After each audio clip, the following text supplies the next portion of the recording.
overlooking siya sa lowlands. Oh, bugnaw dire. Nami no?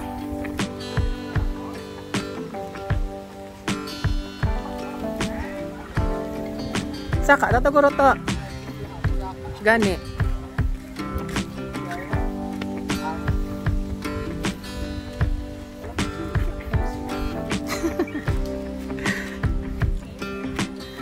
So, try tali magsaka, guys. I don't know kung anong ari dili sa babaw. This is our first time here. Sa babaw lang ni isang pool. Dili sa may Gawahon, Eco Park. Wait lang, mapost na danay. Pakita ko sa inyo ang palibot. Ari ang palibot. And that's the swimming pool over there. But sadly, pila pa lang ka steps, ginahapon ako. Sadly, ang pool nila sa Bong is undergoing repair and renovation. So close ang pool. But according sa kay Manang nagabantay dito, probably this coming Saturday, June 3 no? Basi ma-open na liwat ang ilang swimming pool. Yun na po na kuya, pila pa lang ka step. Pare. Yung hapon. Ay kitaon. Be, masaka kita diyo. Oh. Ari, overlooking, hindi kitaon. Para oh. Overlooking ang lowlands. Para guys. So parahin kita guys. Nag-pause na ako kadali. Kay kahapo, saka. But it's a great exercise. Wow, kanami ka view. Nami ka view. My God. Nature. Guys, this is highly recommended sa mga nature lover. Look at this. Beautiful. Oh. And kita o ng ubos. Siguro kung mga hapon or gabi, kita ang gandang city lights. Saka pata din. Yari pag ito. Ay, may forest. Oh my God. Ano, may Paul, may mini forest. Ano, may look at this. Oh, pwede ka camping. Pwede ka camping, guys. I don't know lang ha kung pwede gito ka camping. What I mean is, pwede ka set up tent. Look at this. Wonderful. Ano, may super tawhay ka lugar and super relaxing. And what's best is overlooking siya sa lowlands. Oh, bugnaw diri. Nami no? Oh. Na.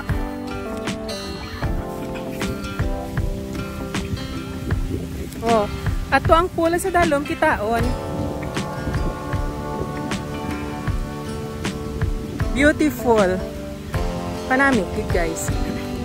So, sa mga gusto dira sa nature trip, if you want to relax, may pagkintala ka rin bangko. Oh. Gusto mag-nature trip, pwede lang kamo di ka relax guys. Oh, kapi-kapi, kamo di picnic with family and friends of course. Highly recommended na destination, Gawahon Eco Park, pang pamilya. Pang sports pang sports kit kay may effort ka gid saka diyo. Pero okay lang, kaya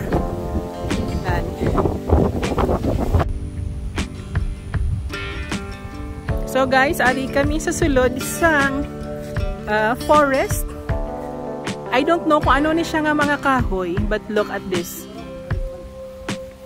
Super nice. Fresh air. And ano gid, nature gid. Damo-damo ang mga kahoy. Maybe these are just planted lang goro ni nga mga kahoy, no? Pero kalami isang dating niya. Ambot ano ni siya nga klase sang kahoy. Wala o kabalo. Ara guys, so ara yung mga dahon, no. And of course may trail ara, oh. May alagyan kasaka kagpapanaog. Arang mga pod ko. Gani. So, pag ano na kami guys, papanaog na kami and makadita dito sa may camping area sa may lagoon which is also undergoing rehabilitation sa paglabay namon kagaina. Lantawan naton kung ano ang progress dito sa pag-rehab sa lagoon sang Gawahon Eco Park. Just like this one, isang swimming pool diri, no, nga ginaano man, gina-renovate man ang swimming pool, but soon to open initially what by Saturday hambal ni manang that would be in a week's time ma-open na initially what ang swimming pool. So let's go dito sa may camping grounds and sa may lagoon sang Gawahon Eco Park. So here we are, padulhog na kita. Wala may maklose ang pertahan. Padulhog na kita, going back to the lagoon area of Gawahon Eco Park. So medyo steep ang steep ang dalanon diri and medyo madanlog with kadamo sa mga lumot sa dalan. So it's understandable because for pila ka tuig nagtiwangwang lang ini. Hindi man tiwangwang, no. I mean wala masyado sang visitor for how many years kitungod sang pandemic. So ari ang lagoon area, but I wonder where can we park our vehicle. Pwede na talaga ko kasulod sa entrance dito sa entrance. Adili lang pwede lang guro. Ara ang lagoon area. Okay, so puno siya sang kwan. Sige lang ma-video ta. Oo.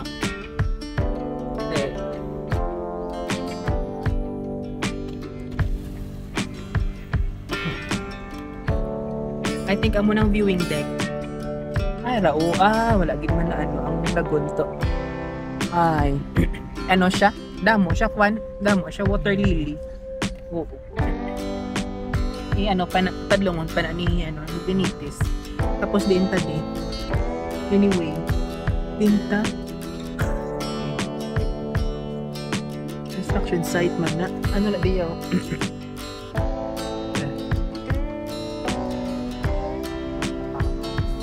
Oh my gosh. Piniya pa ka dito. Hala ka.